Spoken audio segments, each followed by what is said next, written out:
Wakashangaa, wakaanza kujiuliza, hawa watu ni ulevi, wamelewa, wamekunywa mvinyo, walilewa?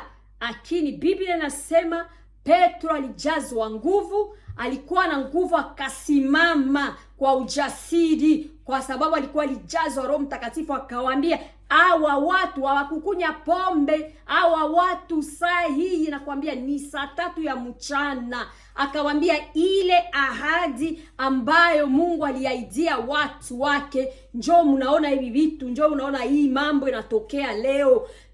Akamwambia juu ya Yoeli, gisi Yoeli amesema, alitabiri, akasema wakati wa mwisho watu watapokea Roho Mtakatifu, watu watajazwa Roho Mtakatifu katika wazee, wa baba, watumishi wake, wanaume, wanawake. Akasema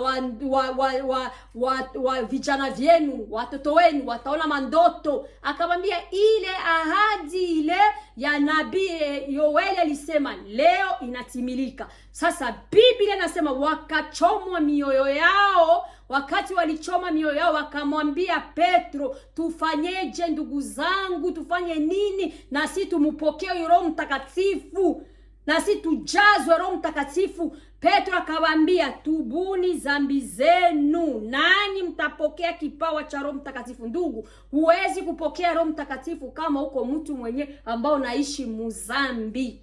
Unaishi muzambi ndugu yangu, hautampokea hata siku hata moja. Hakuna gisi ndugu yangu mpendwa, uko mtu ambayo kamugulu kako kiko kudunia kule, unapenda mambo ya dunia, vitu vya dunia, mafashene ya dunia, kisha unasema kuna Roho Mtakatifu. Ulilala mubusharati, busubi unalamuka unaenda kusema kwa lugha kukanisa. Hiyo sio lugha ya Mungu. Ile lugha utasema ni ya kwa shetani. Ule Roho Mtakatifu utasema kwa nani, wa kutoka kwa shetani. Ukiona kama uko mtu wa kukunya kapombe unakunyaka, ndugu yangu, sio Roho Mtakatifu. Kisha unasema kwa lugha. Yaani Roho Mtakatifu, unakunya pombe, kisha unaweza kunya pombe, kesho busubuhi unalamuka unaanza kusema kwa lugha. Maana yake unakunya pombe, unalewa, kisha busiku unakusema kwa lugha. Hiyo sio lugha ya kutoka kwa Mungu. Huwezi kuwa na Roho Mtakatifu kama unaishi maisha ya dhambi, kama uko mlevi, msharati, mchonganishi, mtu wa uchonganishi, mtu wa hasira.